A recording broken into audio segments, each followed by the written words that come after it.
മലയാള സിനിമയിലെ സ്ത്രീകൾക്കെതിരായ അതിക്രമങ്ങളെക്കുറിച്ച് പഠിച്ച ഹേമ കമ്മിറ്റി റിപ്പോർട്ടിൽ പല താരങ്ങൾക്കെതിരെയും ഗുരുതര പരാതികളുണ്ട്. റിപ്പോർട്ട് സമർപ്പിച്ച് വർഷങ്ങൾ കഴിഞ്ഞിട്ടും സർക്കാർ എന്ത് നടപടി സ്വീകരിച്ചുവെന്ന് ഹൈക്കോടതി പോലും ചോദിച്ചതാണ്. ഒടുവിൽ വർഷങ്ങൾക്ക് ശേഷം പോലീസ് ആദ്യ കേസ് രജിസ്റ്റർ ചെയ്തിരിക്കുന്നു.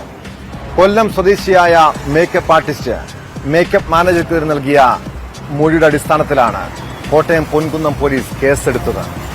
കൊട്ടാരക്കര സ്വദേശി സജീവനെതിരെ പൊൻകുന്നം പോലീസ് രജിസ്റ്റർ ചെയ്ത കേസ് പ്രത്യേക അന്വേഷണ സംഘത്തിന് കൈമാറി.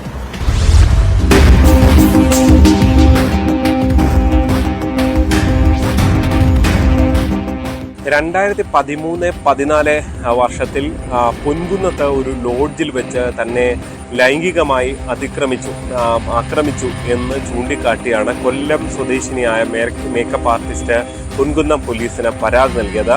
ഈ പരാതി വന്നപ്പോൾ തന്നെ പൊൻകുന്നം പോലീസ് FIR രജിസ്റ്റർ ചെയ്യുകയായിരുന്നു. കൊരട്ടി സ്വദേശിയായ സജീവനെതിരെയാണ് ഈ പരാതി ഉന്നയിച്ചത്. അദ്ദേഹം മേക്കപ്പ് മാനേജറായിരുന്നു.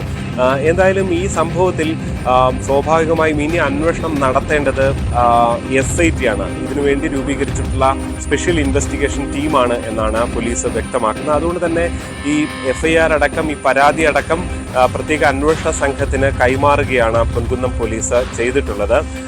നേരത്തെ തന്നെ പല പരാതികൾ ഈ ഹേമ കമ്മിറ്റി റിപ്പോർട്ട് പുറത്തു വന്നതിനെ തുടർന്ന് ഉണ്ടായെങ്കിലും ഈ ഹേമ കമ്മിറ്റിയിൽ മൊഴി പറഞ്ഞ ഒരാളുടെ പരാതി ആദ്യമായാണ് വരുന്നത് എന്നുള്ളതാണ് ഏറ്റവും ശ്രദ്ധേയമായിട്ടത്. സർക്കാർ അടക്കം ചോദിച്ചിരുന്നു, ഇങ്ങനെ ആരെങ്കിലും പരാതി ഉണ്ടെങ്കിൽ അവരുടെ കേസ് പരിഗണിക്കുമെന്ന് പറഞ്ഞെങ്കിലും കാര്യമായി ആരും തന്നെ അങ്ങനെ ഹേമ കമ്മിറ്റിക്ക് മുൻപാകെ മൊഴി നൽകി ആരും തന്നെ അങ്ങനെ പരാതി നൽകിയിരുന്നില്ല. എന്തായാലും ഇത് അത്തരത്തിൽ രജിസ്റ്റർ ചെയ്യുന്ന ഒരു ആദ്യത്തെ സംഭവം കൂടി ആയി മാറുകയാണ്. എന്തായാലും ഇനി സ്പെഷ്യൽ ഇൻവെസ്റ്റിഗേഷൻ ടീമാണ് ഇതിൽ തുടർ നടപടികൾ സ്വീകരിക്കുന്നത്.